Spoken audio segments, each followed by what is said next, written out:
तो मैं जो कदम सरकार ने और धर्मेंद्र प्रधान जी ने लिया उसका स्वागत करता हूं, सम्मान करता हूं और सभी देशवासियों को बधाई देता हूं कि ये एक लोकतंत्र की जीत है जो आज हमने देखा और इसे ऐसा ही आगे भी हम सुरक्षित रखें लोकतंत्र को भारत में।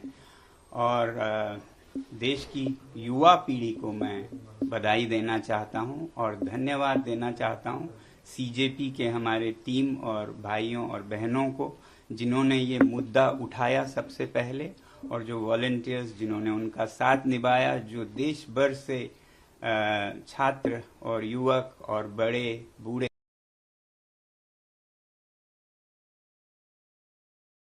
लोकतंत्र के लिए खड़े हुए, उन सब का सम्मान करता हूं मैं। और सबसे बड़ी बात कि जिस तरह से उन्होंने शांति बनाए रखा जहां ये प्रदर्शन हो रहे थे, कुछ जगहों पे दुर्भाग्य है कि छुटपुट घटनाएं भी देखी। मुझे उम्मीद है कि इस शांति को हम बनाए रखें और कहीं भी कोई गलत बात नहीं होगी। आगे भी ये जो शक्ति है लोकतंत्र की वो हमारी शांति से हुई है, ना कि हमारे बाजुओं के बल से। उसके मुकाबले तो आपके बंदूकें हैं, मगर जो शांति की हमने ताकत दिखाई उसके मुकाबले कोई हथियार नहीं है, तो उसे बनाए रखें। अब जब आप महसूस कर रहे हैं कि आपकी जीत हुई, तो विजय में विनम्रता सबसे बड़ी बात है, वही आपके चरित्र को प्रदर्शित करता है, परिभाषित करता है।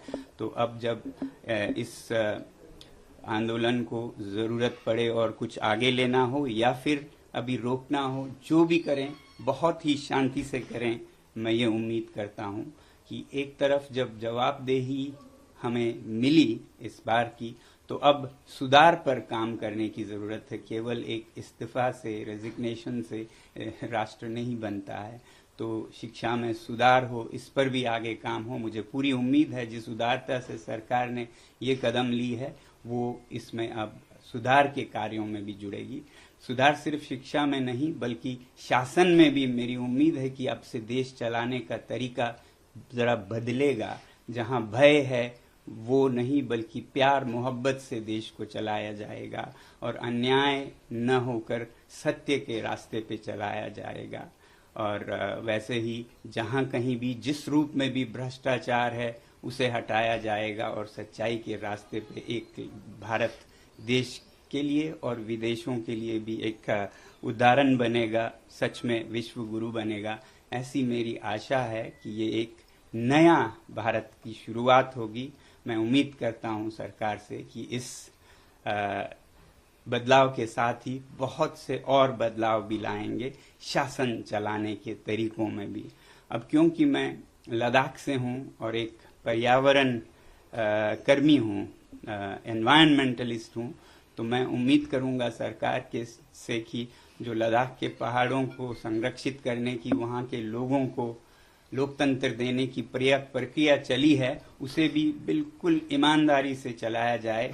उसे कमजोर करने की कुछ कोशिशें हो रही हैं, वो सब छोड़कर जनता के साथ प्यार मोहब्बत से मिलकर हम सीमाओं को सुदृढ़ और शांत बनाएं, विकास के रास्ते पे लें। तो लद्दाख में बहुत ही ईमानदारी से लोगों के साथ ये प्रक्रिया जारी हो। बल्कि हमारे पड़ोसी राज्य जम्मू कश्मीर में भी, जहां भी लद्दाख में हो, जम्मू कश्मीर में हो, जो लोगों से वादे किए हैं स्टेटहुड के, लोकतंत्र की, वो वहां भी बहाल हो, ये हमारी उम्मीद है। ये तो मैं अपने हिसाब से कह रहा हूं क्योंकि मैं उस इलाके से आता हूं। तो बाकी देश में शिक्षा में खासकर सुधार हो, बदलाव हो। किसी भी बच्चे को, किसी भी अभिभावक को जो इन बच्चों को गुजरना पड़ा उसमें न गुजरना पड़े। मैं आभारी हूं पूरे देश का और युवा पीढ़ी का और सरकार का भी बहुत बहुत धन्यवाद।